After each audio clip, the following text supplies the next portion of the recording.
पावणे 7 वाजून गेलेले आहेत. वेळ तर खूप झालेला आहे आणि विषयी कसा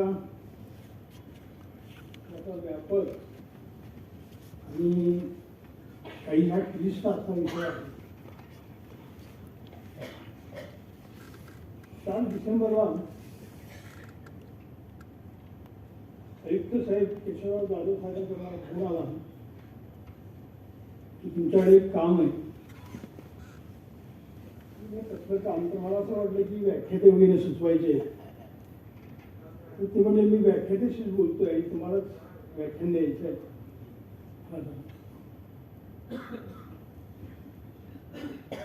तर त्यावेळेला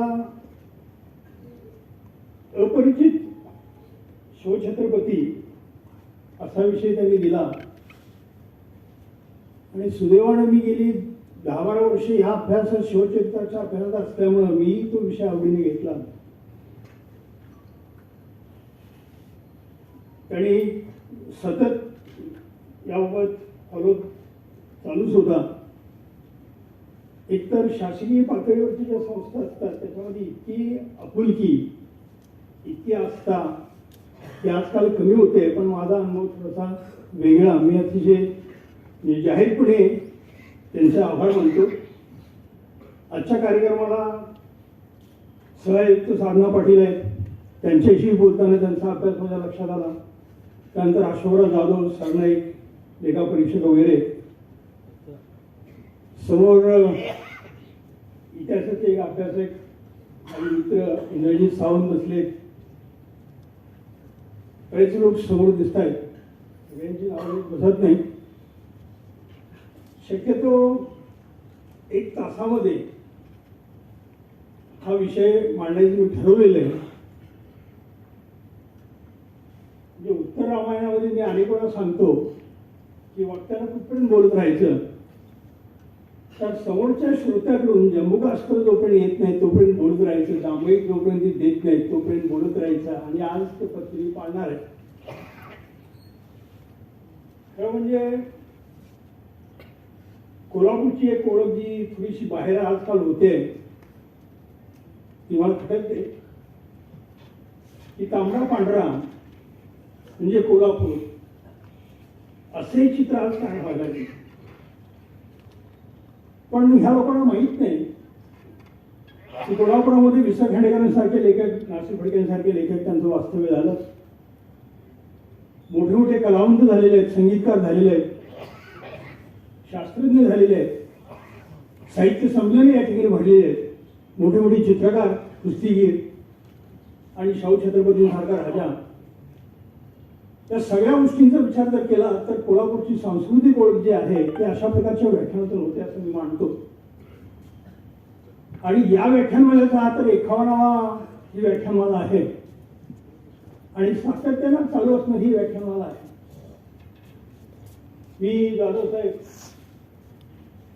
1999ला या व्याख्यानमालेमध्ये बोलले आणि तेव्हा देवरा आयुक्त होते आणि संजय जाधव नावाचे ते सहआयुक्त होते आणि बाळू फरास ते महापौर होते आणि रेडेकर बाई ज्या आहेत मॅडम त्या उपमहापौर वगैरे होत्या. आणि त्यावेळेला मी शाहू महाराज हे सत्यशोधक विचारांचे आहेत, महात्मा फुलांचे फॉलोअर आहेत या विषयावर मी त्यावेळेला बोललो होतो. मग जवळजवळ आज 2 तपानंतर मला पुन्हा या व्याख्यानमालेमध्ये संधी बोलण्याची मिळते म्हणून मी अतिशय मला अभिमान वाटला आणि आनंदी वाटला की जेव्हा मला जाधव साहेबांनी जेव्हा फोन आला तेव्हा मला वाटलं की बरं झालं खूप दिवसांनी काय असतं ना की या व्याख्यानमालेमध्ये बोलण्याची संधी मला मिळते. आता विषय जो आहे तो अपरिचित छत्रपती शिवाजी महाराज. खरं म्हणजे शिवछत्रपतींच्या बाबत बरीचशी माहिती असते अभ्यासकांना जी माहिती असते ती माहिती वेगळी आणि मासेस म्हणा किंवा बहुसंख्य लोकांना असणारी माहिती जी असते ती थोडीशी वरवरची असते. अनेक बारकावे त्यांना माहीत असत नाही आणि हे बारकावे किंवा अपरिचित अशा प्रकारचे जे पैलू आहेत ते पैलू या ठिकाणी मांडावेत या दृष्टिकोनातून हा विषय मी घेतला. आता तसा जर विचार जर केला तर एका तासामध्ये हा विषय मांडणं अतिशय कठीण आहे. म्हणजे हिंदीमध्ये एक म्हण आहे की घागर में सागर भरना.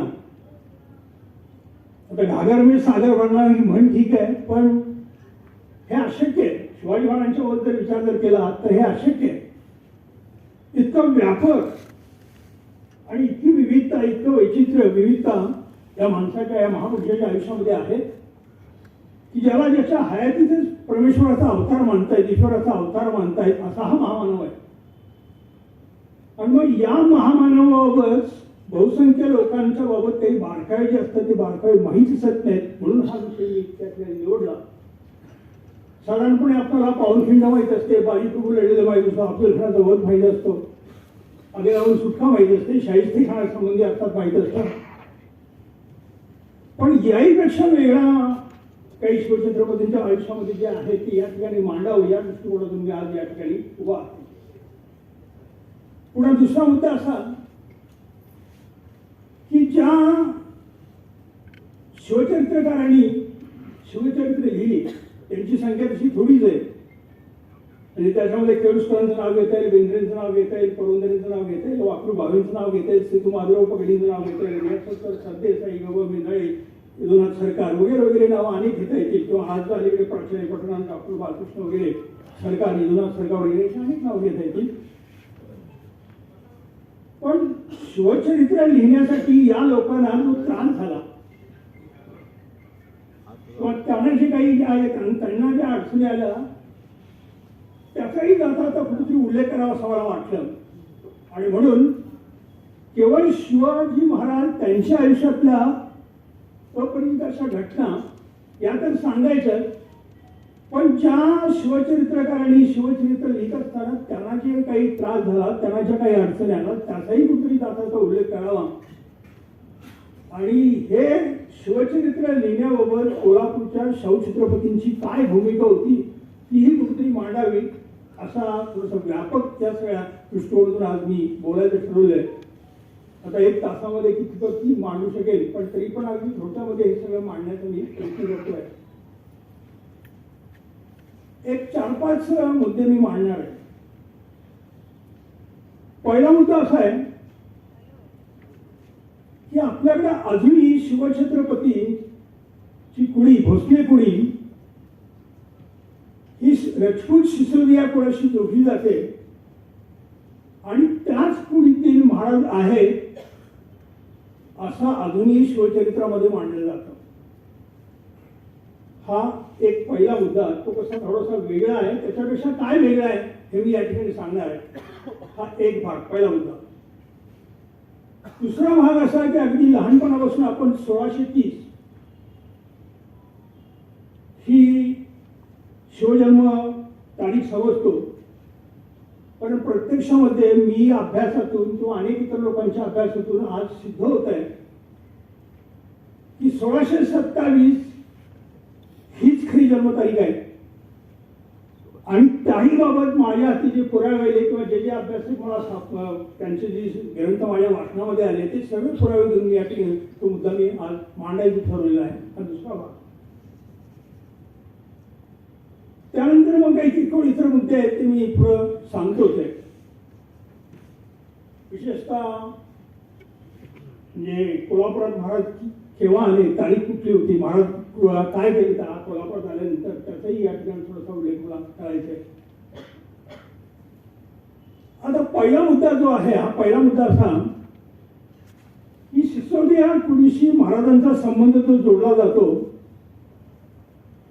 तो अगदी कृष्णाजी आनंद सभासद हा समकालीन शिवाजींना असणारा समकालीन ज्याने प्रत्यक्ष शिवाजी महाराजांना बघितलेला आहे हा पहिला बखरकार, तो देखील या ठिकाणी शिवाजी महाराजांचा राज्याभिषेक करण्याची वेळ जेव्हा आली तेव्हा इथल्या ब्रह्मवृंदाने त्याला विरोध केला की तुम्ही क्षत्रिय नाही आहात, तुम्ही राजपूत नाही आहात, तुम्ही क्षत्रिय नाही, राजपूत जात या पृथ्वीतलावर शिल्लक आहेत, तुम्ही शूद्र मराठी आहात आणि तुम्हाला राज्याभिषेक करता येणार नाही, अशा प्रकारची भूमिका घेतल्यानंतर त्यांची कोळी शोधण्याची पाळी आली.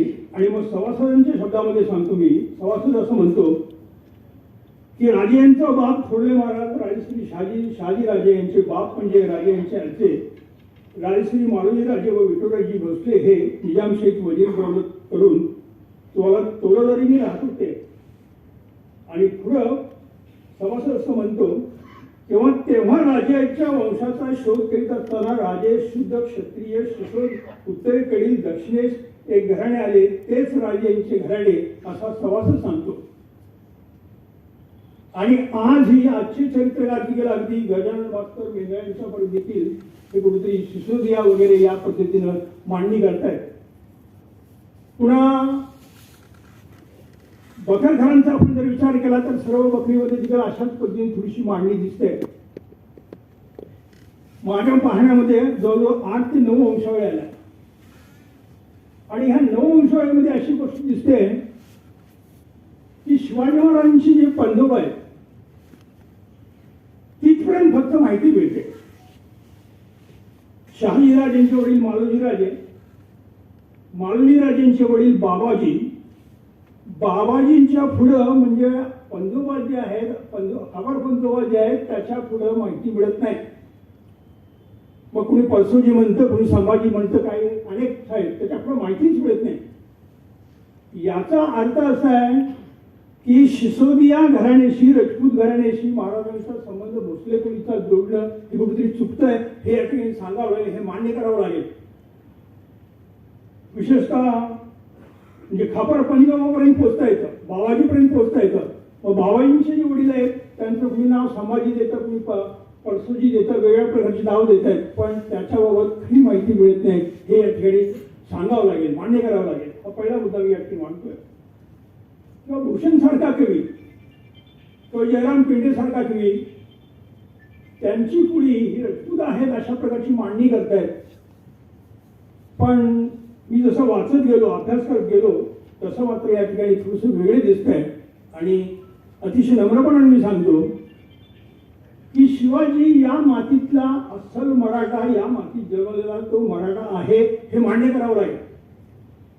राजपूतांशी संबंध जोडण्याचं त्याचं काहीही कारण नाही आणि त्याचे पुरावे या ठिकाणी आपण सांगतोय. मग हे असं का मांडलं गेलं, काय काय प्रकार? तर परशुरामाने 21 वेळा पृथ्वी निक्षत्रिय केली, 21 वेळा त्याने क्षत्रिय मारून टाकले. विशेषतः त्याचे वडील जे जमदग्नी आहेत, आई जी रेणुका जी आहे, आणि तो कार्तवीर्य नावाचा राजा त्यांच्या जंगलात हिंडत असताना त्यांच्या आश्रमात गेला. त्यांची ती कामधेनू नावाची गाय त्यानं पळवली आणि परशुरामाच्या आई वडिलांना म्हणजे जमदग्नी आणि जी रेणुका जी आहे त्यांना त्यांनी मारहाण वगैरे केली. विशेषतः 21 वेळा त्यांनी त्या कार्तवीर्याच्या मुलांनी त्याच्यावर वार चालवलेले आहेत. आणि मग परशुरामाने चिडून जाऊन 21 वेळा पृथ्वी निक्षत्रिय केली अशा प्रकारची मायथॉलॉजी किंवा पुराण कथा सांगितल्या जातात. आणि तेव्हापासून असं मांडलं जातं की या पृथ्वीवर 2च फक्त वर्ण आहेत, एक ब्राह्मण आणि दुसरा शूद्र. आणि त्यामुळं मराठे हे शूद्र आहे आणि शूद्रांना राज्याभिषेक करण्याचा अधिकार नाही, त्यांना राजा होता येणार नाही, ही त्यावेळेच्या ब्राह्मण लोकांनी घेतलेली भूमिका आहे. मग इथं ही कथा अगदी आवडीनं सांगितली जाते, परशुरामाची कथा आवडीने सांगितली जाते. पण दुसरी कथा जी आहे उपसंबंधी जे आहेत, हे 2 राक्षस जे आहेत त्या राक्षसांच्या संघर्षामध्ये ब्राह्मण सगळे मारून टाकलेले आहेत. पण या कथेचा कुठेही उल्लेख केला जात नाही, हे थोडंसं लक्षात घेण्यासारखं आहे. आता तसा जर विचार केला तर राजवाडे आपली भूमिका बदलत आहेत. की सुरुवातीला राजवाडे सांगतायत की शिवाजी हा मराठा आहे, तो राजपूत जरी नसला तर तो क्षत्रिय आहे अशा प्रकारची भूमिका राजवाडे घेतलेली आहे. आणि नंतर मात्र राजवाडे आपली भूमिका बदलत आहेत. इतिहासचारी जे राजवाडे विका राजवाडे जे ते भूमिका बदलत आहेत, ते काय सांगतायत की शिवाजी हा इथला क्षत्रिय आहे पण मराठ्यांच्या मधले वरचे जे 96 कुळी मराठी जे आहेत किंवा 25 कुळी वगैरे जे आहेत त्यापैकी हा शिवाजी आहे आणि बाकीचे सगळे मराठी जे आहेत ते शूद्र आहेत, अशी राजवाड्यांची भूमिका आहे. आणि म्हणून विठ्ठलरामजी शिंदे त्यांच्यावर टीका करताना असं म्हणतायत की हा 21 वेळा त्या परशुरामानं क्षत्रिय केली पृथ्वी आणि 22वा परशुराम म्हणजे हे राजवाडे त्यांनी ही पृथ्वी या पद्धतीने निक्षत्रिय करून टाकली असं ते म्हणतायत. इतकंच नाही तर त्यांचं जे म्हणजे शहाजी महाराजांचे म्हणजे जे शहाजी महाराजांसंबंधी त्यांनी लिहिलं राधा माधव विरस संकुची जी प्रस्तावना आहे ती प्रस्तावना म्हणजे मराठ्यांच्या मध्ये भेद काढण्याचं पाप राजवाड्यांनी केलेलं आहे आणि हा चित्तवानांचा 5वा वेद आहे अशा प्रकारची टीका विठ्ठलरामजी शिंदे सांगता अतिशय सज्जन, अतिशय सालक, अतिशय संयमी अभ्यास करतोय. आणि त्यांनी विठ्ठलरामजी शिंदेचे पुस्तक शिंदे लेख संग्रह त्याच्यामध्ये मराठ्यांची पूर्वपीठिका नावाचा लेख आहे. त्या लेखामध्ये राजवाड्यांना ते अक्षरशः झोडून काढलेले आहे की हा उद्योग लागलेला आहे की मराठ्यांच्यात भेद कसे पडते, मराठ्यांनी इतर जाती जे त्या इतर जातींमध्ये भांडणे कशी लागतील हा उद्योग राजवाड्यांनी केलेला आहे असं विठ्ठलरामजी शिंदे सांगतायत. मग आता इथं मी मगाशी म्हणालो की बाबाजीच्या पुढे जर आपणाला जर काही वंशावळ सांगता येत नसेल तर लक्ष्मण जो आहे सिसोदे या घराण्याचा मूळ पुरुष त्याच्याशी संबंध जोडण्याचं कारण नाही. मग आता मराठी ते कशावरून तर सुरुवातीलाच राजवाड्यांनी ते कबूल केलेले आहे. हा पहिला मुद्दा त्या अभाव होता. दुसरा मुद्दा असा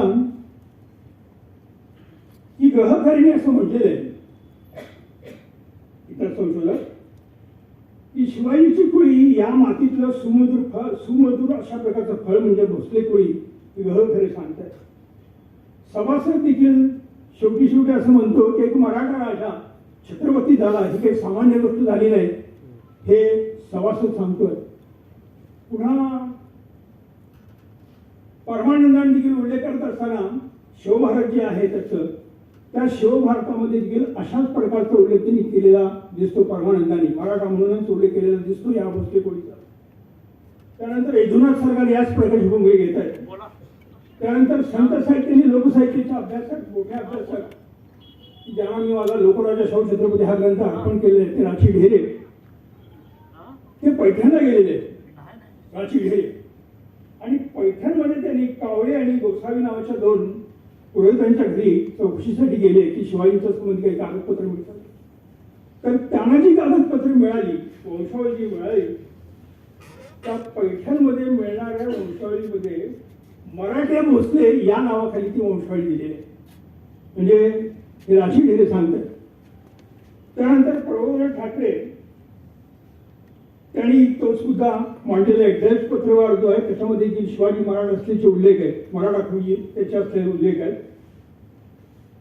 आणि महत्वाचा भाग असा की उत्तरेकडनं हे लोक आलेले आहेत इथं स्थिर झालेले आहेत. भांडारकर किंवा विधी बोलते किंवा अशा अनेक लोकांनी सांगितलेले की या महाराष्ट्राच्या भूमीवर क्षत्रियांच्या वसाहती फार प्राचीन काळापासून आहेत आणि त्यामुळं त्यांना आपली भोसले कोळी जी आहे ती राजपूतांशी जोडण्याचं काही कारण नाही हे या ठिकाणी मांडता येईल. अगदी चिनी प्रवासी जो आहे हुसेन जो आला त्यानं देखील इसवी सन 600 मध्ये असं मांडलेलं आहे की इथे मराठी क्षत्रिय आहेत हे मराठीच लोक आहेत आणि तो वर्णन करतो की मराठी कसे आहेत ते दिलदार आहेत पण चटकन चिडतात रागवतात. हे हुसेन सिंगचं त्यांना चिनी प्रवासी जो आहे त्याचं वर्णन आहे. त्यानंतर मी मगाशी म्हणालो की महर्षी शिंदे जे आहेत त्या महर्षी शिंदेच्या पूर्वपीठिका मराठीची पूर्वपीठिका या लेखामध्ये देखील असेच उल्लेख आहेत. आणि त्याच्यापेक्षा महत्वाचा मुद्दा असा की मार्च 1677 शिवाजी महाराजांचं एक पत्र उपलब्ध आहे. त्याआधी मिळतं पत्र. हे पत्र मालोजी घोरपडेला लिहिलेलं आहे. माजी घोरपड्यांचा मुलगा आता मालोजी घोरपडे लिहिलेला आहे. आणि त्याच्यामध्ये शिवाजी महाराज पुन्हा पुन्हा सांगतायत की आम्ही मराठी एकत्र येऊया, मला मराठ्यांचं गोमठं करायचं, चांगलं करायचं, भलं करायचं आहे हे पुन्हा पुन्हा शिवाजी महाराज या पत्रामध्ये सांगतायत. त्यानंतर चिवी वैद्य की ज्यांना भारताचार्य ही पदवी ठिकाणी दिली त्यांनी देखील आपलं जे मध्ययुगीन भारताचे जे 3 खंड आहेत त्या 3 खंडामध्ये या महाराष्ट्रामध्ये क्षत्रियांची वसाहत कशी होती, दक्षिण उत्तरेकडून आलेले जे होते ते इथं कसे स्थिर झाले हे श्री वैद्य मांडतात. पुन्हा अतिशय महत्वाचा मुद्दा असा की शिवरायांनी जी 8 लग्न झाली शिवाजी महाराजांची, ती 8 लग्न जी झाली ती इथल्या मराठा जातीतल्या स्त्रियांशी झालेली आहेत. मग ते जाधव आहेत, गायकवाड आहेत, मोहिते आहेत, निंबाळकर आहेत, शिर्के आहेत, पालकर आहेत, इंगळे आहेत. आणि सातारच्या प्रतापसिंह महाराजांनी राजपूतांशी वैवाहिक संबंध जोडण्याचा प्रयत्न केला, पण राजपूतांनी ते मान्य केले नाही. याचा अर्थ असा की इथं हे मान्य करावं लागेल की याच मातीतला मराठा म्हणून शिवाजी महाराजांचा आपण उल्लेख करायला हवा. आणि म्हणून की हे जे संबंध जोडत आहेत सिसोदिया घराण्याशी त्याला काही अर्थ नाही ही माझी मांडणी आहे. हा पहिला मुद्दा या ठिकाणी मी आणि थोडक्यात या ठिकाणी मी संबोधतोय. आता दुसरा एक मुद्दा असा मगाशी मी उल्लेख केला की 1630 ही जन्मतारीख आपण पुन्हा पुन्हा मानतो. मी इंग्रजी सावंतांना पुन्हा मी सांगत असतो की 1627 बाजूने तेही बोलत आहेत तेव्हा 1627 बाजूने आता महाराष्ट्रामध्ये उठाव करायला हवा पुन्हा सांगत असतो. आता 1630 आणि 1627 काय आणि हा वाद केव्हा सुरू झाला तर 1916 टिळकांना लोकमान्य टिळकांना जे शकावली मिळाली. ती 1916 त्यांनी प्रसिद्धी केली. त्याच्या आधी त्यांना बरेच दिवस ती मिळाली होती पण टिळकांच्या व्यापामुळे त्यांना ती प्रसिद्धी करायला वेळ मिळाला नाही. त्यांनी ती 1916 प्रसिद्धी केली. आणि जेदे शकावली जी आहे त्या जेदे शकावलीमध्ये ही नवीन तारीख आली. म्हणजे नवीन तारीख कुठली तर शके 1551 फाल्गुन वद्य तृतीया शुक्ल संवत्सर ही नवीन तारीख म्हणजे 19 फेब्रुवारी 1630 ही नवीन तारीख आली. आणि मग खरा वाद सुरू झाला. पण खुद्द टिळकांनी शके 1549 वैशाख शुद्ध प्रतिपदा हीच तारीख शिवजयंतीची आहे हे खुद्द टिळकांनी सांगितलेलं आहे. पण लोक असं म्हणतायत म्हणजे अगदीच जाऊन सांगतायत की टिळक जर हयात असते तर टिळकांनी मांडणी केली नसते वगैरे वगैरे अशा पद्धतीचा उद्गार काढतायत. पण त्याला काही अर्थ नाही. हा पहिला मुद्दा मी वाटतोय. आता जुनी तिथी जी आहे त्याचे समर्थक कोण कोण आहेत तर ग्रँड डप आहे,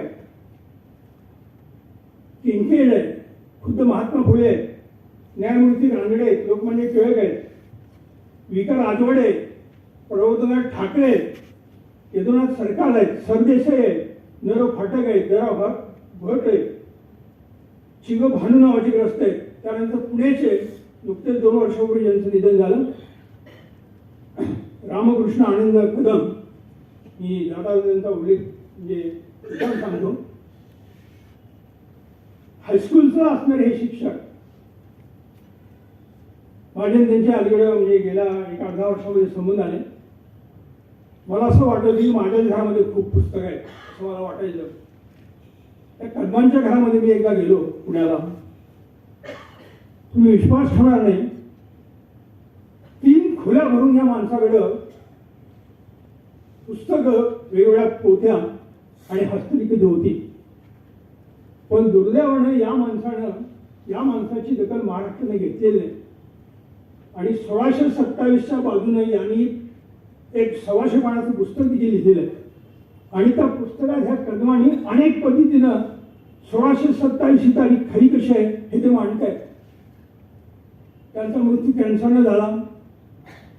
माझ्यासारख्या व्यक्तीला किंवा इंग्रजी सावंतांना वगैरे ह्यांना कदमांचा मृत्यू मला कदम माहिती आहे पण बाकीचे कदमांच्या बाबत कुणाला माहिती नाही. कधी त्या कदमांच्यावर एक प्रदीर्घ अशा प्रकारचा लेख लिहिण्याची माझी इच्छा आहे किंवा होईल तेव्हा होईल. मग त्यांनी ही नवी तिथी जी आहे जुनी तिथी जी आहे त्या जुन्या तिथीचं समर्थन त्यांनी केलेलं आहे. त्यानंतर दाना आपटे बडोदेचे त्यांनी त्या तर जेदे शफावली जी आहे त्या जेदे शफावलीमधील 11 चुका दाखवून दिलेल्या. एक उदाहरण म्हणून सांगतो. या जेदे शफावलीमध्ये कान्होजी जेदींचा मुलगा जो बाजीराव जेदे त्याची जन्मतिथी आहे, संभाजी महाराजांची जन्मतिथी आहे, राजाराम महाराजांची जन्मतिथी आहे, शिवाजी महाराजांची जन्मतिथी दिलेली आहे. एक 5-6 जन्मतिथी दिलेली आहे. बाकीच्या सगळ्या जन्मतिथी फक्त तारीख आहे. बाकी कुठल्याही वार म्हणा, तिथी म्हणा, काही दिलेलं नाही. याचा अर्थ जेदे शफावलीमध्ये शिवाजी महाराजांची जी नवीन तिथी आहे ती घुसडलेली आहे हे म्हणणं आहे. दाना आपटेंनी ह्या जेदे शफावलीमधल्या बडोद्याचे दाना आपटे की ज्यांनी साजेराव गायकवाडांचं 3 खंडामध्ये जे चरित्र लिहिले आहे ते दाना आपटे 16 चुका ह्या जेदे शफावलीमध्ये दाखवून दिले. एक साधी घटना आहे की आग्र्यावरून सुटल्यानंतर महाराज राजगडावर शिवाजी महाराज आधी आले, नंतर संभाजीराजे आले. पण जेदे शफावलीमध्ये हे दोघे एकाच वेळी आलेले असा उल्लेख आहे. याचा अर्थ असा की हे जेदे शफावली जी आहे ती कुठेतरी काहीतरी अनेक प्रकारची चूक आहे. त्याच पद्धतीनं शिवजन्मतिथीबाबत ही चूक केलेली दिसते, हे मान्य करावं लागेल. मग आता नव्या तिथीचे समर्थक कोण आहेत? तर दवी आपटे आहेत, दत्तवामन पोद्दार आहेत, त्यानंतर बाळशास्त्री हरदास आहेत, गह खरे आहेत, पुरंदरे आहेत, मेंढरे आहेत, वाकरू भावे आहेत. पण ह्या मेंढऱ्यांनी देखील आता उल्लेख केला कसा केलेला आहे? तर मला असं वाटतं की आता 19 फेब्रुवारी 1630 तारीख मान्य झाली असावी, लोकांनी ती मान्य केली असावी असा माझा तर्क आहे, असं ते वाटतं. ठीक आहे, म्हणजे अजूनही त्यांची संभ्रम अवस्था आहे की 1630 की 1627, पण ते 1630च 19 फेब्रुवारी 1630 हे मंडळी सांगतात. आता मग हा वाद जो आहे तो वाद साधारणपणे टप्पे कसे आहेत बघा. की टिळकांनी 1916ला जेदे शफावली प्रसिद्ध केली, वाद सुरू झाला. त्यानंतर 28 जून 1922ला त्याच्या आधी समदिवेकरांना शिवभारत त्या तंजावरच्या लायब्ररीमध्ये सापडलं. परमानंदांचं शिवभारत तंजावरच्या लायब्ररीत सापडलं आणि त्यांनी भारत इतिहास संशोधक मंडळामध्ये त्याच्यावर निबंध वाचला आणि त्यावेळेला त्यांनी ही नवीन तारीख जी आहे म्हणजे शके 1551 शुक्ल संवत्सर फाल्गुन मध्ये तृतीया ही तारीख त्या देवेकरांनी मांडायला सुरुवात केली. पुन्हा त्याचं समर्थन करणारा लेख जसं करंदीकर नावाचे ठिकाणचे सहकारी या करंदीकरांच्या संबंधी विषयांतर करणं मी सांगत नाही, त्यांनी केसीच लेख लिहिला आणि नवीन तारखेचं समर्थन केलं. पुन्हा मग त्यांनी नवीन तारखेचं समर्थन करतात म्हटल्यानंतर 2 फेब्रुवारी 1924 मध्ये दवी आपटे, कान्हा साने, दत्तवामन पोद्दार ह्या 12 जणांनी एक पत्रक काढलं आणि लोकांनी आता नवीन तिथीप्रमाणे शिवजयंती करावी अशा प्रकारचा आग्रह सुरू केला. पण त्याला उत्तर म्हणून रियासतकार सरदेसाई, दाना आपटे, विसव आकसकर यांनी त्याला विरोध केला आणि त्यांनी सांगितलं की जुनी जन्मतिथी जी आहे ती जुनी जन्मतिथी खरी आहे. विशेषतः 1935ला रियासतकारांचं जे शिवछत्रपतीची आवृत्ती जी आली त्याच्यामध्ये त्यांनी म्हटलेलं आहे की सरकार किंवा मी अजूनही आमचा कल जुनी शिवतिथी जी आहे ती मान्य करण्यात जातो, आम्हाला नवी जन्मतिथी मान्य नाही हे रियासत सरकार सांगतात. आणि त्याच दरम्यान शिवचरित्र प्रदीप हे दत्तवामन, पोद्दार, दवी आपटे वगैरे किंवा समदिवेकर यांनी संपादित केलेले एक ग्रंथ काढला आणि त्या ग्रंथामध्ये जवळजवळ 150 पानं ही नवीन जन्मतिथी जी आहे ती मांडण्यासाठी त्यांनी बरेचसे जाणकार केलेले दिसतात. आणि त्याच वेळा रियासत सरकारने 1927ला शिवाजी स्वामीनारायण नावाचा ग्रंथ काढला आणि त्याच्यामध्ये चिग भानुनीचा एक लेख आहे आणि त्यांनी जुनी शिवजयंती कशी खरी आहे त्याच्या संबंधी काही मुद्दे त्यांनी मांडले. ते तर गमतीनं असं म्हणतात की भानू किंवा देवराव भट जे की नवीन जन्मतिथी जेव्हा सापडली तेव्हा एखादं नवीन खेळ मुलांना मिळतं आणि ते जसं रमतं तसे हे अभ्यास जमले अशा प्रकारे त्यांचं वाक्य आहे. त्यामुळे महाराष्ट्र शासनानं हा वाद मिळवण्यासाठी 3 नोव्हेंबर 1966 तज्ज्ञांची समिती निवडली. हा वाद चालू झाल्यानंतर त्याच्यामध्ये दत्तवामन पोद्दार आहेत, नेहरू फाटक आहेत, पुरंदरे आहेत, आप्पासाहेब पवार आहेत, नेहरू फाटक आहेत, पण नर फाटक आणि आप्पासाहेब पवार आणि समितीचा निर्णय तर झालाच नाही आणि नर फाटक आणि आप्पासाहेब पवार आणि जुनी जन्मतिथी जी आहे तीच खरी असल्याचा त्यांनी कल व्यक्त केला. आता जुन्या तिथीचे पुरावे कुठले तर 17 बकरी बखर जे आहेत सभासद बकर म्हणा 91 कलमी बकर म्हणा शिवदी देवी म्हणा ह्या ज्या बकरी ज्या आहेत त्याच्यामध्ये 1649 हेच साल म्हणजे शके हेच दिले आणि वैशाख म्हणा तर 17 बकरीमध्ये मिळतो हा पहिला पुरावा. पुन्हा विकर राजवाडे लोकमान्य टिळक रियासत सरकार यदुनाथ सरकार हे सगळे लोक जे आहेत हे जुन्या शिवतिथीचा आग्रह करत आहेत. आणि दुसरा महत्वाचा अतिशय महत्वाचा पुरावा म्हणजे प्रतापगडावर शिवजयंती शिवाजी महाराज जिवंत असताना साजरी होत होती आणि आवळसकरांचा लेख आहे प्रतापगडची भवानी नावाचा लेख आहे तो दत्तवान पोदारांच्या गौरव ग्रंथामध्ये छापलेला आहे आणि त्याच्यामध्ये शिवाजी महाराज प्रत्यक्ष हयात असताना जी शिवजयंती होते ती 1649 वैशाख शुद्ध तृतीया याच तारखेला किंवा याच तिथीला शिवाजी महाराज तिथं आहेत आणि त्याच पद्धतीने शिवजयंती साजरी करतायत. म्हणजे खुद्द शिवाजी महाराजांना ही जुनी तिथी जी आहे ती मान्य आहे. आपण त्याच्याबाबत एक तक्रार करण्याचे कारण आहे असं मला वाटतं कारण भवानीच्या पायाशी किंवा चरणाशी आपली जयंती व्हावी आपला जन्मोत्सव व्हावा ही महाराजांची इच्छा आहे आणि त्या पद्धतीने ते प्रतापगडावर त्या आपल्या जन्मतिथी दिवशी महाराज हजर आहेत आणि हे आवळसकरांनी प्रतापगडची भवानी या लेखामध्ये मांडलेलं आहे. याचा अर्थ ही शिवजयंती जी आहे जुनी शिवजयंती ती आहे तीच खरे हे मान्य करावं लागेल. पुन्हा राजवाड्यांनी जे खंड काढले इतिहासाचे मराठ्यांच्या इतिहासाचे 15वा खंड जो आहे त्याच्यामध्ये 437 कागदपत्र आहे 437 नंबरचा कागदपत्र चाकण सनद आहे. ब्रह्मे नावाच्या एका ब्राह्मणाला महाराजांनी सनद दिलेले आहे आणि ते 12 वर्षाचे आणि ती सनद 1639 आहे. बेंगलोरवरून शहाजी महाराज जिजाबाईंना जेव्हा पुण्याला पाठवलं तेव्हा ते 12 वर्ष आहे तिथून त्यांचा राज्यकारभार सुरू झालेला आहे. याचा अर्थ 12 वर्ष म्हणजे 1639 1627 ते 1639 म्हणजे शिवाजी महाराज 12 वर्षाचे आहेत हे चाकण सनदामधून सिद्ध होतं. त्याला आपण पण अलीकडे असा प्रकार सुरू झालेला आहे की पत्रव्यवहाराचे जे खंड आहेत तीन म्हणजे शिवचरित्र पत्रसार संग्रह जे आहेत त्याच्यामध्ये ही जी सनद आहे 437चा जो कागद आहे तो कागद त्यांनी छापलेला नाही. तो कागद तो दुर्लक्षित करतायत आणि उलट तो खोटा कसा आहे हे सांगण्याला अलीकडे सुरुवात झाली आहे. हे या ठिकाणी मान्य करावं लागेल.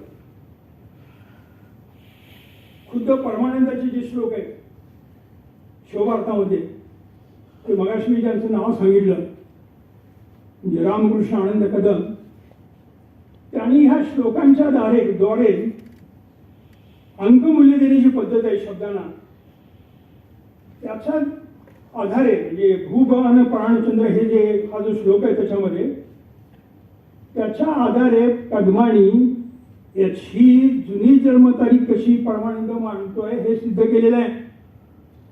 पण दुर्दैव असं आहे की मेंदळेंनी आपल्या ग्रंथामध्ये मराठी ग्रंथ जो आहे इंग्रजी ग्रंथ पण त्यांचा आला त्या ग्रंथामध्ये जवळजवळ 90 पानाचं म्हणजे पुरवणी लिहिली आहे शिवजयंती संबंधी. त्याच्यामध्ये कदमांना त्यांनी कुठेही कदमांचं नावही घेत नाही. तो नर फाटकांचा उल्लेख देखील फारसा करत नाही. म्हणजे ज्यांना ह्या गोष्टी मान्य नाहीत त्याच्या संबंधी जे पुरावे आहेत ते पुरावे दडवण्याचं काम आता सध्या सुरू आहे आणि हे स्पष्टपणे सांगावं लागतं किंवा मांडावं लागतं. विशेषतः म्हणजे राजवाड्यांची जी प्रस्तावना आहे त्याच्यावर पण टीका झाली पण राजवाडे त्या जुन्या जन्मतिथीच्या बाजूने आहेत हे या ठिकाणी सांगावं लागेल. म्हणजे ह्या सगळ्या गोष्टी आपण जर विचारात घेतल्या तर खरी जन्मतारीख जी सरकारने दिलेली आहे ती यदुनाथ सरकारने दिलेली आहे म्हणजे तेही सांगतो जाता आता 1919ला सरकारांचं शिवाजी इन हिज टाइम्स हे इंग्रजी पुस्तक आलं. तेही कसं सरकारांनी 5 खंडामध्ये औरंगजेबाचं चरित्र लिहिलं आणि औरंगजेबाचं चरित्र लिहित असताना यदुनाथ सरकारांना शिवाजीचं मोठेपण लक्षात आलं आणि मग पुन्हा त्यांनी शिवाजीवर पुस्तक लिहिलं, शिवाजी अँड हिज स्टाईल नावाचं पुस्तक ते लिहिलं. सुरुवातीला 1919 मध्ये सरकार देखील ही नवीन तारीख त्यांनी दिलेली होती, म्हणजे 19 फेब्रुवारी 1630. पण नंतर मात्र सरकारांच्या सर्व आवृत्त्यामध्ये जुनी जन्मतारीख जी आहे 8 एप्रिल 1627 म्हणजे 1549 वैशाख शुद्ध तृतीया किंवा द्वितीया ही जी तारीख आहे हे सरकार देत आहेत. हे म्हणजे सरकारने देखील ते मान्य केले, हे या ठिकाणी सांगावं लागेल किंवा मान्य करावं लागेल.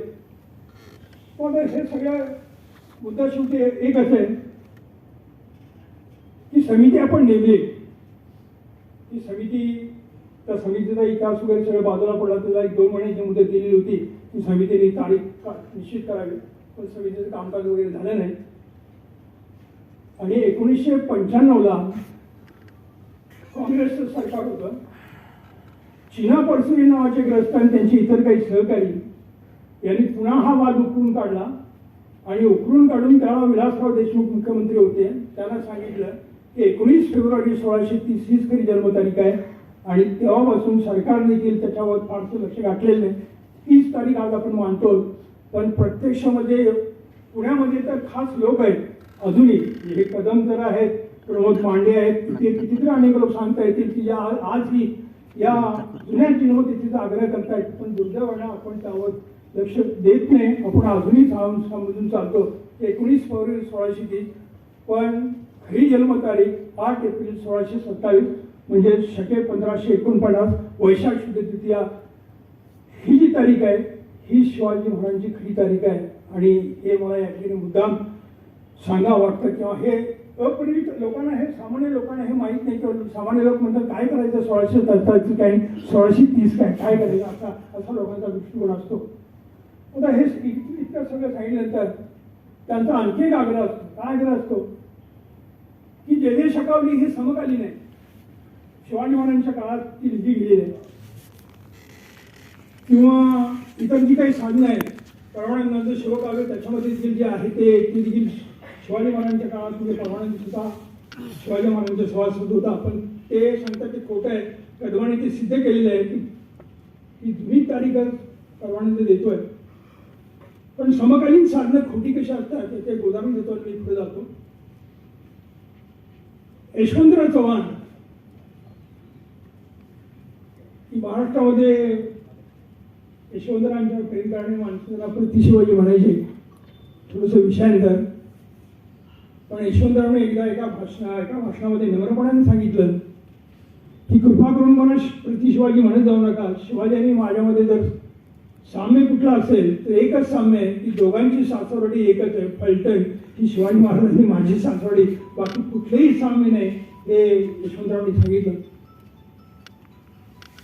मग असे मी म्हणालो की समकालीन पुरावे खोटे कसे असतात. तर यशवंतरावांचं उदाहरण देतो. कृष्णाकाठमध्ये महाराजांनी यशवंतरावांनी स्वतःची जन्मतारीख दिली आहे. किती हो तर 12 मार्च 1913 हे कृष्णाकाठमध्ये खुद्द यशवंतराव लिहित आहेत. यशवंतरावांचे एक मोठे चरित्रकार जे जवळजवळ 100 वर्षाचे होऊन वारले, रामभाऊ जोशी, इतिहासाचे एक पान नावाचं त्यांचं यशवंतरावांचं चरित्र आहे. त्याच्यामध्ये त्यांनी 12 मार्च 1914 म्हटलेलं आहे. कृष्णाकाठमध्ये यशवंतराव 13 म्हणतायत 12 मार्च आणि चरित्रकार म्हणतोय 12 मार्च 14. आणि त्याच्या पुढची गंमत अशी की कराडला जी यशवंतरावांची समाधी आहे, मी त्या ठिकाणी अलीकडे जातो. त्या समाधीवर 12 मार्च 1912 ही यशवंतरावांची जन्मतारीख आहे. म्हणजे समकालीन पुरावे खोटे कसे असतात हे हा मुद्दा म्हणतो की जयदेव शकावली की दाना आपटेंनी जवळजवळ त्याच्यामध्ये 11 दोष 11 चुका दाखवून दिलेल्या आहेत. त्यामुळे जयदेव शकावली सांगते म्हणून नवीन जन्मतारीख स्वीकारण्याचं काही कारण नाही. खरी जन्मतारीख 8 एप्रिल 1627 म्हणजे शके 1549 वैशाख शुद्ध तृतीया हीच महाराजांची खरी जन्मतारीख. आता ह्याच्या पुढचा एक मुद्दा, दुसरा मुद्दा की रांजेचा पाटील म्हणजे खेड शिवापूर जवळ रांजे नावाचं खेड आहे, तिथला हा पाटील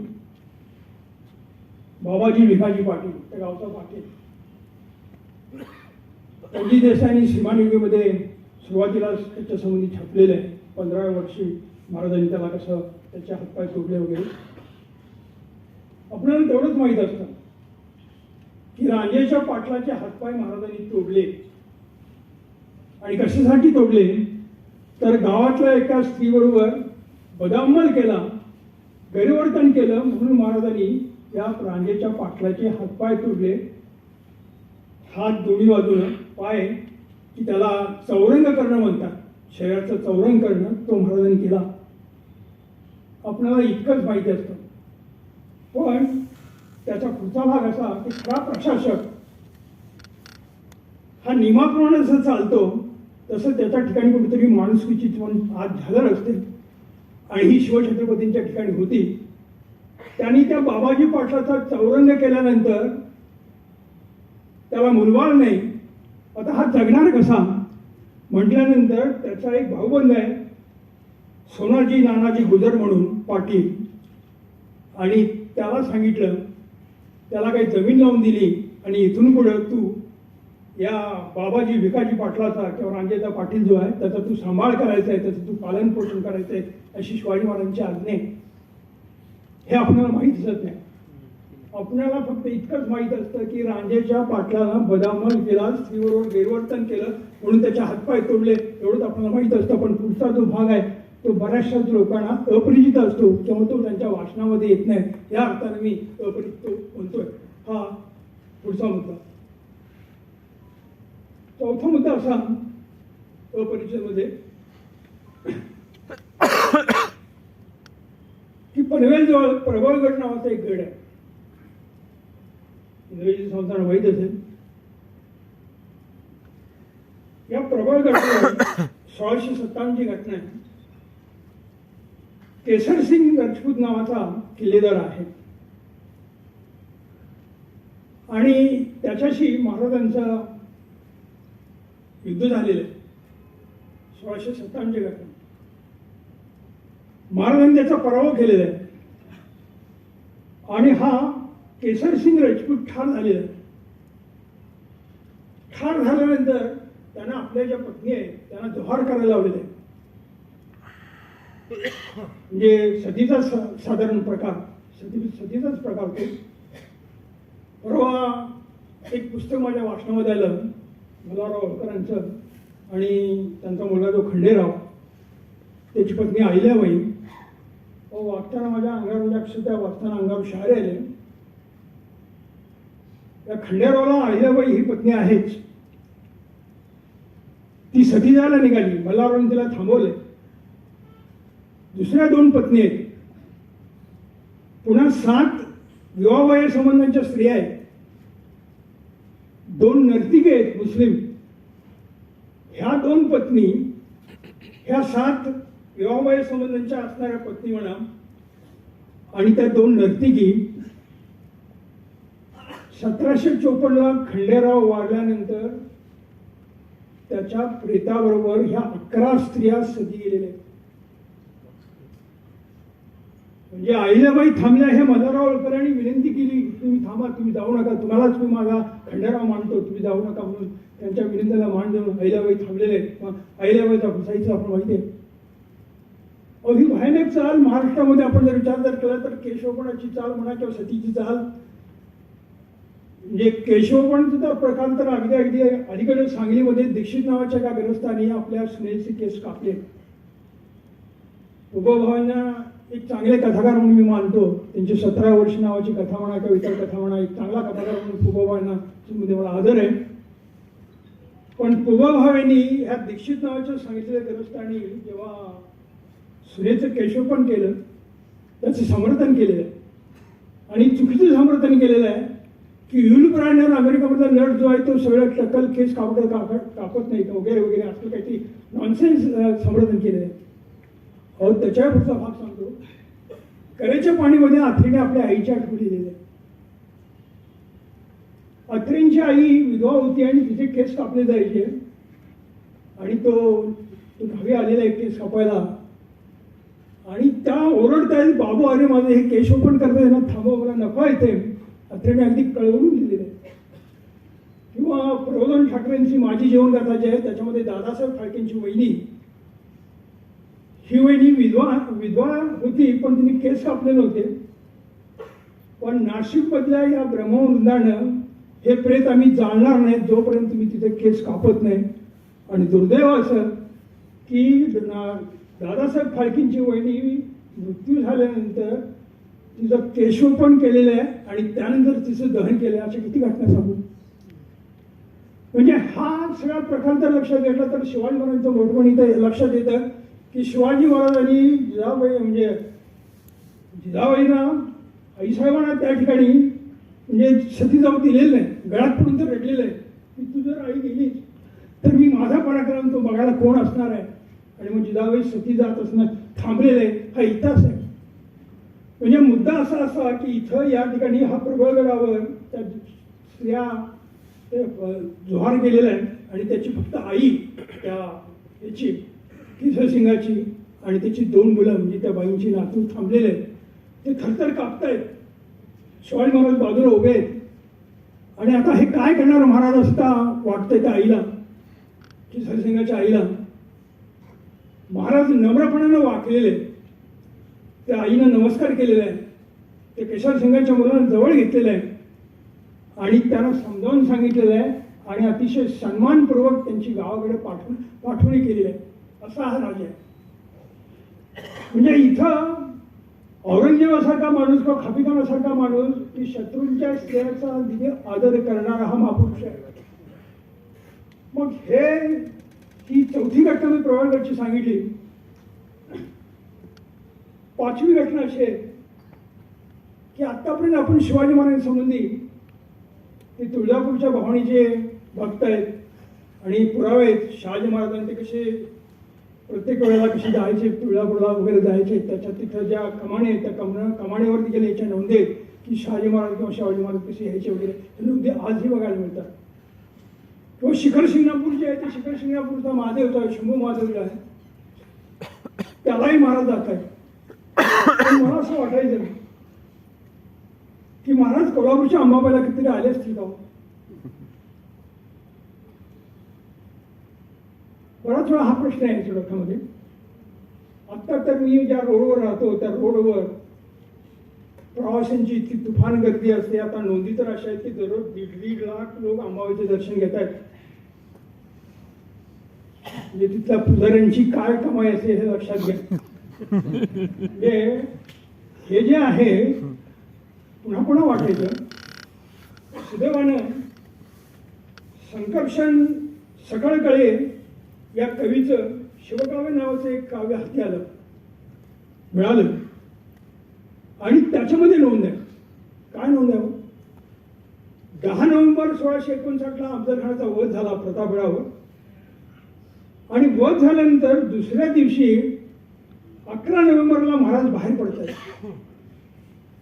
कुठेतरी मनोहरगडावर 1 महिना 1.5 महिना महाराजांनी विश्रांती घेतली असेल. विश्रांती ह्या माणसाला माहीतच नाही हो. सुट्टी घेणं हा प्रकार माहीत नाही. म्हणजे आम्हा प्राध्यापकांचा लोक असं चिडवत असतात गमत म्हणून सांगतो विषयांतर म्हणून थोडंसं की माझी काही मित्र या शिक्षण व्यवसायामध्ये नाहीत पण दुसरीकडे काम करतात. ते विचारतायत की तुमची आता कुठली सुट्टी संपून कुठली सुरू झाली. इतक्या प्राध्यापकांना सुट्ट्या असतात. पण हा जो राजा आहे याला विश्रांती हा प्रकारच नाही हो. 11 नोव्हेंबरला हा माणूस यायला लागलेला आहे.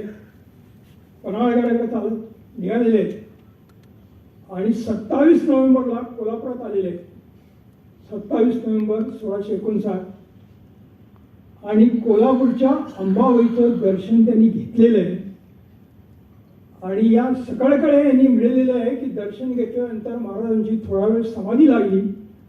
ते वाचत असताना माझ्या अंगावर अक्षरशः शहारे आले की महाराजांनी कुठेतरी अंबाबाईचं दर्शन घेतलेलं आहे.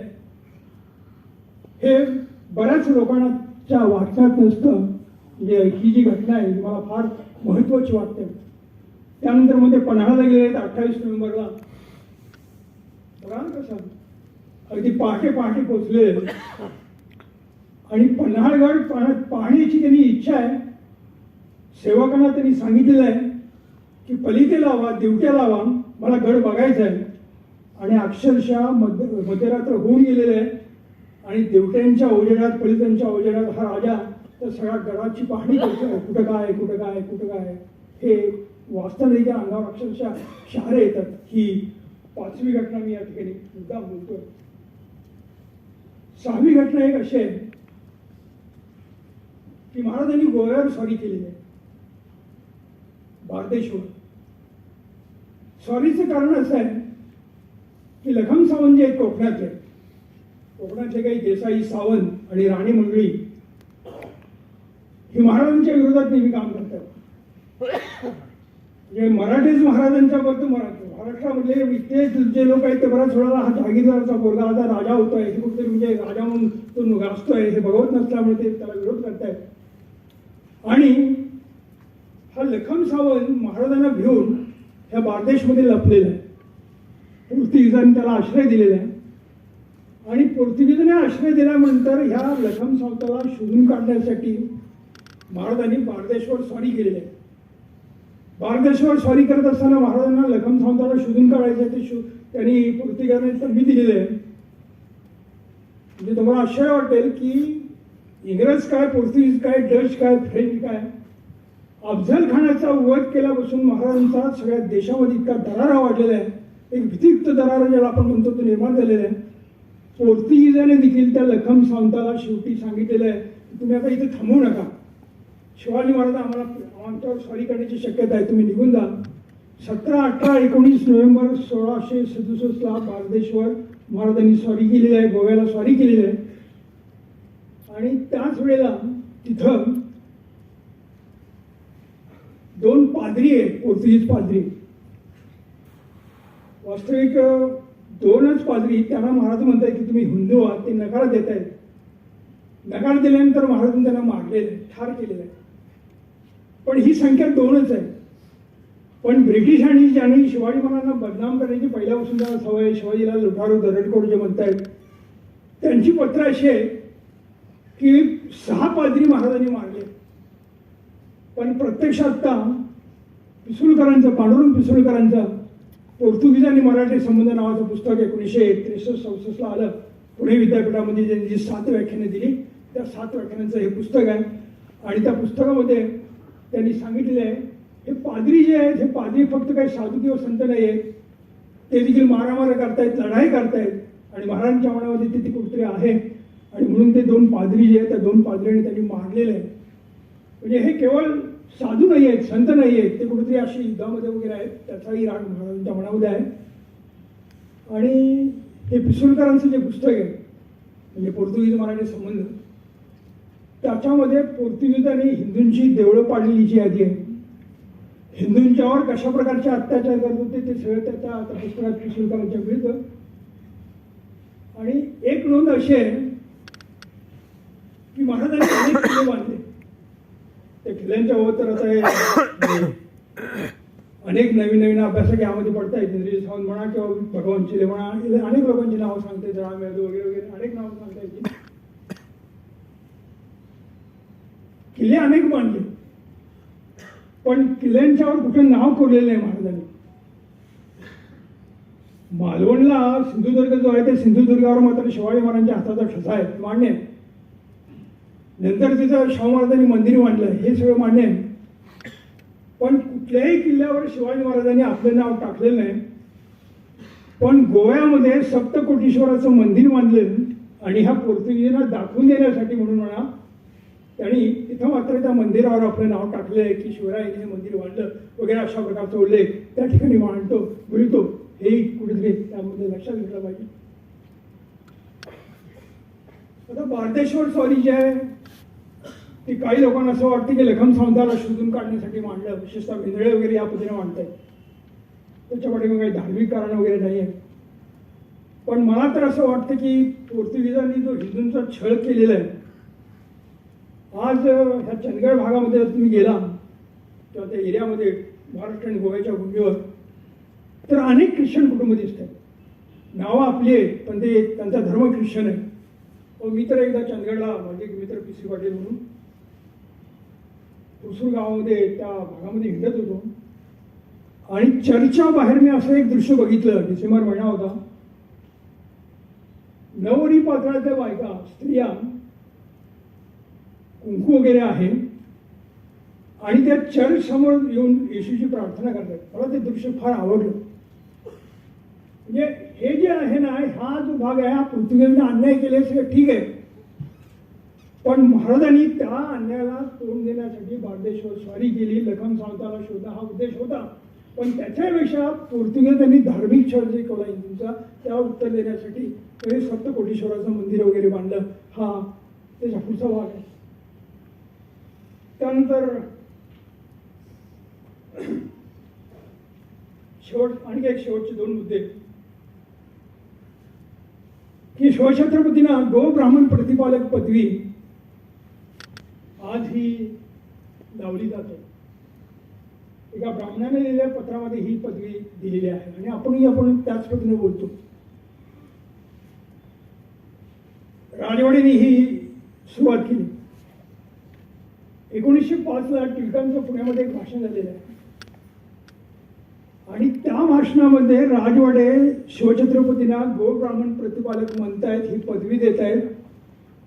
याच्यावर लोकमान्य टिळकांनी खूप टीका केलेली आहे की राजवाडे चुकीचे सांगतायत आणि खरी जी पदवी ती महाराजांनी घेतलेली आहे ती क्षत्रिय कुलावंतास अशी पदवी आहे. म्हणजे प्रत्यक्ष अशा प्रकारचे शिक्के मिळालेले आहेत. Progress report of archaeological survey western circle 1919 ला याचा रिपोर्ट प्रसिद्ध झालेला आहे आणि हा संदर्भ गौरीशंकर ओझा नावाचा ग्रस्त आहे. राजपूताने का प्राचीन इतिहास नावाचं पुस्तक आहे. त्या पुस्तकामध्ये अशा प्रकारचे शिक्के राजस्थानमधल्या मुंजेमध्ये मिळत आहेत की ज्याच्यामध्ये क्षत्रिय कुलवंता असा महाराजांचा शिक्का जो आहे तो शिक्का तिथं मिळतोय शिवाजी महाराजांच्या काळाचा. याचा अर्थ असा की ते क्षत्रिय कुलवंत याच पद्धतीनं पदवी मानून घेत होते. आणि शेवटचा एक मुद्दा आणि त्यानंतर एक आणखी शेवटी मुद्दा. हा माणूस प्रचंड उद्योग आहे. मगाशी मला सांगितलं की विश्रांती माहीत नाही. त्यामुळं मुंबईच्या इंग्रजांचं एक पत्र आहे माझ्या वाचनामध्ये आलं आणि ते इंग्रज काय सांगतायत की हा माणूस किती उद्योग आहे हो. हा जनावरांची काळजी किती घेतोय. पावसाळ्यात देखील हा माणूस गवत कसं वाळवतोय याची चिंता करतोय आणि त्या पद्धतीने गवत वाळवण्याचा प्रयत्न करतोय. इतका हा उद्योगी माणूस आहे हे मुंबईच्या इंग्रजांच्या पत्रामध्ये आपल्याला दिसतं. आणि मग आता मी मगाशी म्हणालो की शिवाजी महाराजांच्या संबंधी सांगणं, त्यांच्यामधल्या ज्या महत्त्वाच्या घटना त्या बोलणं, हे सगळं मी बोललो जेवढ्या महत्त्वाच्या घटना होता तेवढ्या. पण ज्यांनी शिवचरित्र लिहिली त्यांनी कुठल्या परिस्थितीमध्ये लिहिली याची थोडीशी झलक आपल्याला सांगावी मला वाटतं. हे कृष्णाजी अरविंद केळुसकर जे 1907 ला यांचं शिवचरित्र आलं. शाहू महाराजांनी याला मदत केलेली आहे. इंदूरच्या होळकरांनी याला मदत केलेली आहे चरित्र काढण्यासाठी. अहो या ग्रस्तांनी प्राथमिक शिक्षक असणारा माध्यमिक शिक्षक असणारे केळुसकर मराठा समाजातले आपल्या प्रॉव्हिडंट फंडावर कर्ज काढलेले आहे आणि प्रॉव्हिडंट फंडावर कर्ज काढून त्या माणसानं हे चरित्र प्रसिद्ध केलेलं आहे. हे लक्षात घ्या. महाराज मदत करणार होते शाहू महाराज, पण दुर्दैवाने शाहू महाराजांचा मृत्यू झाला आणि त्यानंतर त्याचं इंग्रजी ताटाखोके केलं. ते इंदूरच्या होळकरांनी त्याच्या प्रती सगळ्या देशभर वाटल्या. पण सुरुवातीला केळुसकरांनी आता ही सांगतो 1895 ला केळुसकरांनी गीतेवर टीका लिहिलेली आहे. म्हणजे 1908 ला गीतारहस्य आलं टीकांचं ते आपल्याला माहित आहे. पण केळुसकरांनी गीतेवर टीका लिहिलेली आहे. ती जवळजवळ 400-500 पानाचं पुस्तक आहे. माझ्या उपलब्ध आहे ते. पण ते कुणाच्याही नावे दखलही नाही त्या पुस्तकाची. गीतेची जी टीका आहे केळुसकरांची, त्या केळुसकरांनी अशा पद्धतीने हे चरित्र लिहिलेलं आहे. पुन्हा डॉक्टर बालकृष्ण जे आहेत ते तर 4 खंडामध्ये त्यांचं चरित्र आहे, शिवचरित्र आहे. शिवाजी द ग्रेट 1940 ला म्हणजे त्या सगळे खंड त्यांचे आले. बावड्याला त्यांचा बांधला आहे, गगन बावड्याला. इथं ते प्राचार्य म्हणून राजाराम कॉलेजचे प्राचार्य म्हणून काम करत होते. दम्याचा त्रास, रात्रभर झोप यायची नाही, अंगामध्ये ताप असायचा आणि पाय पोटाशी घेऊन हा माणूस झोपल्या झोपेला अंगात ताप असताना शिवचरित्र डिक्टेट करायचं. आणि या पद्धतीनं ते शिवचरित्र डॉक्टर बारकोटे लिहिले. पुन्हा किती इतर अनेक उदाहरणं सांगता येतील. अनेकांनी शिवचरित्र लिहिण्याचा प्रयत्न केलेला आहे. त्याच्यामध्ये सावरकर असतील, लोकमान्य टिळक असतील, प्रबोधन ठाकरे असतील. प्रबोधन ठाकरे आणि शाहूमहाराजांचं पत्रावर झालेलं आहे आणि त्याच्यामध्ये प्रबोधनकारांना इंग्रजी पत्र आहे. शाहूमहाराज सांगतायत की तुम्ही शिवचरित्र लिहायला घ्या, पण ते प्रबोधनकारांच्या हातून काही झालं नाही. टिळकांना पण लिहायचं होतं, पण त्यांच्या हातून काही झालं नाही. अनेक अशी शिवचरित्र आहेत की जी पूर्ण झाले. शेजवालकरांचं शिवचरित्र तर त्यांनी काढलेल्या नोट्स जे आहेत किंवा त्यांनी काढलेली साधनं जे आहेत त्याचंच पुस्तक आहे. खुद्द शिवचरित्र लिहून शकले नाहीत. आणि दवापुतारांची तर कहाणी आपल्याला सगळ्यांना माहिती आहे. ते शिवचरित्र त्यांचा वेळ सगळ्या व्याख्यान देण्यामध्येच गेला. ते काही शिवचरित्र लिहू शकत नाहीत. निरोप फाटक त्यांच्यावर फार टीका करायचे. शिवाजी महाराजांचं चरित्र लिहावं म्हणून शाहू महाराजांनी विठ्ठलरामजी शिंदेना विनंती केलेली आहे. हे बाकीचे सगळे लोक शिवाजी महाराजांची नुसती स्तुती करतायत, पण कोण चरित्र लिहित नाही. शिंदे तुम्ही आता एक असं गोड आणि सुरस अशा प्रकारचं शिवचरित्र लिहा, असं महाराजांचं पत्र आहे शिंदेला. पण महर्षी शिंदेच्याकडून पण ते काम झालं नाही. शाहू महाराजांनी दवा पारसनीस आहेत, त्या पारसनीसांनी ते आपल्याबरोबर इंग्लंडला घेऊन गेले की त्यांनी शिवचरित्र लिहावं, पण त्यांनी फक्त महाराजांच्याकडनं पैसे काढले, पण प्रत्यक्ष शिवचरित्र त्यांनी लिहिले नाही. त्या काळाचे जे दत्तोमन पोद्दारच होते असं म्हणावं लागेल, त्यांच्याकडून ते झालं नाही. म्हणजे शाहू महाराजांचे प्रयत्न असे आहेत. देवळं तर शिवाजी महाराजांचे अनेक त्यांनी बांधले, ते कोल्हापुरामध्ये आजूबाजूला आहेत. आणि शेवटी तुम्हाला मी एवढं सांगतो की या राजाला 10वी-11वी पिढी शाहू महाराजांची शिवाजी महाराजांच्यापासून की इतका आदर आहे की मालवणला शिवजयंती साजरी होत होती सिंधुदुर्गामध्ये. 25-28 शाहू महाराजांचं वय असेल. शिवाजी महाराजांची पालखी निघालेली आहे आणि शाहू छत्रपती हा दिफाड 6.5 फूट उंचीचा माणूस, महापुरुष, शिवाजी महाराजांची पालखी खांद्यावर घेऊन अक्षरशः बेभान नाचलेले आणि त्याचे पुरावे. इतकंच नाही तर वासुदेव शास्त्री खरेंचं शिवशंभो नाटक, म्हणजे चिंतामणी कोल्हटकरांचं आत्मचरित्र बहुरूपी नावाचं आत्मचरित्र आहे, त्याच्यामध्ये याचा उल्लेख आहे की शिवशंभो नाटक चालू आहे. शिवाजींचा जन्म होतोय ते पाण्यामध्ये शिवाजी महाराज दाखवत आहेत त्या नाटकामध्ये. समोर शाहू महाराज बसले आणि शिवाजी महाराजांच्या जन्माचा पाळणा सुरू झाल्यानंतर महाराज तडकीने उठलेले आहेत आणि त्या पाळण्याला मुजरा केलेला आहे. असा हा शाहू छत्रपतींची ही शिवभक्ती.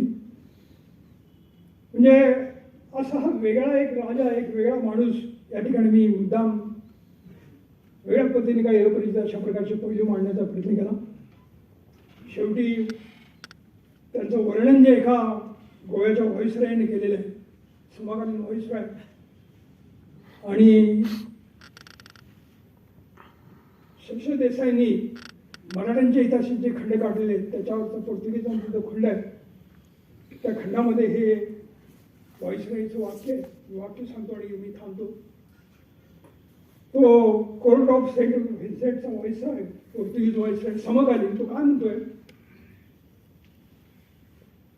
की शिवाजी महाराज एक गूढ, अद्भुत रम्य, साहसप्रेमी आणि धाडसी नशीबवान एक सरदार, आकर्षित असणारी तिची तीक्ष्ण नजर, लाघवी चेहरा, मनमिळावू सौजन्यशील स्वभाव, सिकंदरप्रमाणे शरणागतीला औदार्याने वागवणारा,